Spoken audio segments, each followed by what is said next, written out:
Hello friends, आज जो हम टॉपिक पढ़ने वाले हैं वह प्रसूति तंत्र का टॉपिक है, प्रसव विज्ञान, जो according to CCIM syllabus part B का फर्स्ट पॉइंट है।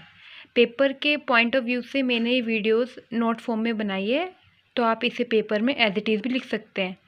तो आज जो हम टॉपिक इसमें पढ़ने वाले हैं वह है प्रसव निरुक्ति, प्रसव की परिभाषा, प्रसव हेतु, प्रसव काल, सूतिकागार निर्माण, संग्रहणीय द्रव्य और सूतिकागार प्रवेश विधि। तो चलिए शुरू करते हैं। पहले देख लेते हैं प्रसव की निरुक्ति। तो प्रसव की निरुक्ति है गर्भ विमोचनस्य इति, मतलब गर्भ का विमोचन या मोचन ही प्रसव कहा जाता है। फिर है प्रसव की परिभाषा। प्रसव की परिभाषा है वह गर्भ घुमाव खाकर नीचे सिर वाला मतलब सिफेरिक प्रेजेंटेशन, जिसमें सिर जो होता है पहले बाहर आता है फिर पूरी बॉडी, तो नीचे सिर वाला होकर जन्म का समय प्राप्त होने पर, मतलब कि फुल टर्म या 280 डेज जब कंप्लीट हो जाएंगे तब वह वात से प्रेरित होकर, मतलब यूट्राइन कॉन्ट्रैक्शन के थ्रू योनि मार्ग से, वेजाइना से बाहर निकलता है, उसे बोलते हैं प्रसव। और मॉडर्न में कोरिलेट किया गया है नॉर्मल लेबर और यूटोशिया से। Expulsion of a viable foetus out of the womb is यूटोशिया। और अगर गर्भ जो है पहले सिर से बाहर ना आकर हाथ या पैर प्रथम बाहर आते हैं तो उसे विकृत गर्भ बोलते हैं और मॉडर्न में डिस्टोशिया बोलते हैं। अब देखते हैं प्रसव के हेतु। तो प्रसव के हेतु होते हैं 5। तो हम इसे ट्रिक से याद करते हैं कि जो प्रसव है वो एक लेडीज़ को होगा जिसका नाम है सपना, और हम रिस्पेक्ट से बात करेंगे तो हो गया सपना जी। तो सा से हो गया स्वभाव, पा से हो गया परिणाम, तो ये है काल परिणाम, ना से हो गया नाड़ी निबंध मुक्ति, तो ये तीनों जो आपके आचार्य सुश्रुत ने दिए हैं। फिर जी से आपके 2 हो गए गर्भवास वैराग्य और गर्भ की संपूर्णता। तो गर्भवास वैराग्य आचार्य हारित ने दिया है और गर्भ की संपूर्णता आचार्य भेल ने। जिस प्रकार समय के परिणाम के कारण पक्व फल अपने वृंत से मुक्त होकर गिर जाता है, मतलब कि फल जब समय के परिणाम से पक जाता है तो वह स्वयं ही टहनी से टूटकर गिर जाता है। तो उसी प्रकार स्वभाव से, काल के परिणाम से गर्भाशय में जो गर्भ है वह नाड़ी विबंधनों से मुक्त होकर जन्म को प्राप्त करता है। प्रसव काल। तो गर्भ उपनिषद में 200 दिन बताए गए हैं, जिसमें 9 सूर्यमास और 10 चंद्रमास हैं। आचार्य चरक अनुसार 9 से 10 माह तक सामान्य और 10 माह के बाद विकृति है। आचार्य सुश्रुत अनुसार 9 से 12 माह तक सामान्य है और 12 माह के बाद विकृति। आचार्य हरित अनुसार 10 से 11 माह तक सामान्य और 11 माह के बाद विकृति।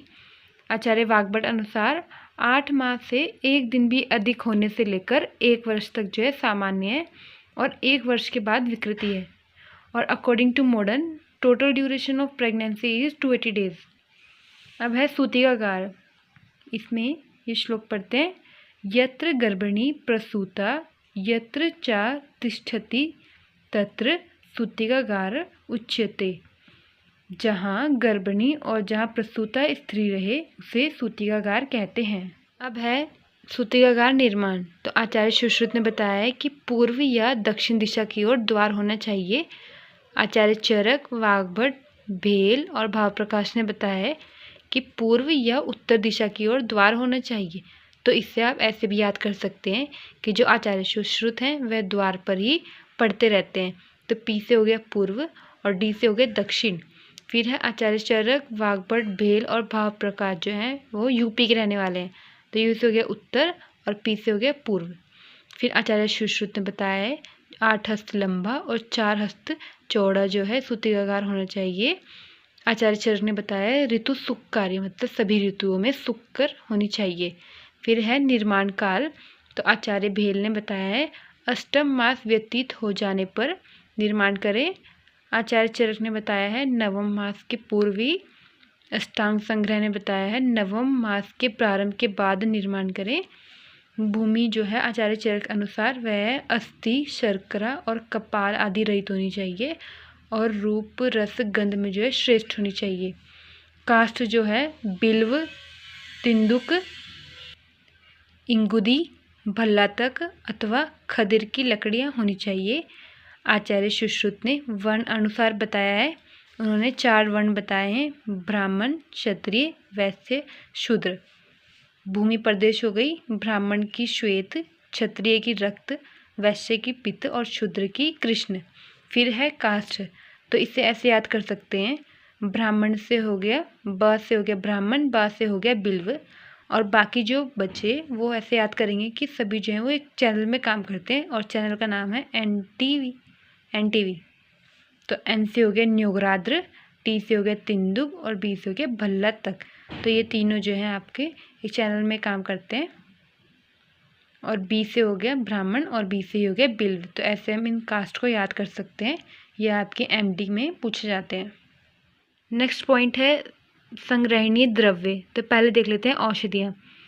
घृत, तेल, सैंधव नमक, मंडूकपर्णी, हिंगू, कूट, देवदारू, पीपल, पिपला मूल, लहसुन, देवदारू, अत्सी, सरसप, तिंदुक, इंगुदी की लकड़ी अग्नि प्रज्वलित के लिए।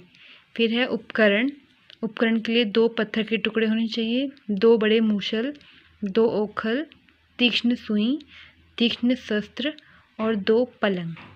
फिर थर्ड पॉइंट है बहुप्रसूता होनी चाहिए। बहुप्रसूता मतलब जिसका अनेक बार प्रसव हो चुका हो, प्रसव कार्य में कुशल होनी चाहिए, सौहृदय मतलब कि जो प्रेम रखने वाली हो, और सतत सेवा अनुरत हो, ऐसी अनेक स्त्रियां होनी चाहिए। ये आचार्य चरक ने बताया है और आचार्य सुश्रुत ने 4 स्त्रियां बताई है। फोर्थ है अथर्ववेद के ज्ञाता ब्राह्मण होने चाहिए। फिर है प्रवेश विधि। तो आचार्य चरक अनुसार नवम मास के प्रारंभ हो जाने पर शुभ दिन, शुभ नक्षत्र, मैत्र मुहूर्त हो, उस दिन शांति पाठ कराकर सर्वप्रथम जो है गाय, ब्राह्मण, अग्नि और जल का प्रवेश कराकर आसनों पर जो बैठे हुए ब्राह्मण हैं उन्हें अक्षत, पुष्प, नांदी फल देकर बाद में स्वयं आचमन करके स्वस्तिक वाचन करावें तथा दक्षिण पैर से सूतिकागार में प्रवेश करें। फिर आचार्य सुश्रुत ने बताया है नवम मास में प्रशस्त तिथि आदि देखकर सूतिकागार में प्रवेश कराने का निर्देश दिया है। अष्टांग संग्रह ने अनुलोमक आहार विहार प्रयोग से वात मूत्र पुरुष का अनुलोमन करती हुई प्रसव काल की प्रतीक्षा करें। आज हमने इस वीडियो में फर्स्ट पॉइंट कवर कर लिया है। नेक्स्ट वीडियो में हम सेकंड पॉइंट कवर करेंगे। आई होप आपको ये समझ आया हो। Thank you.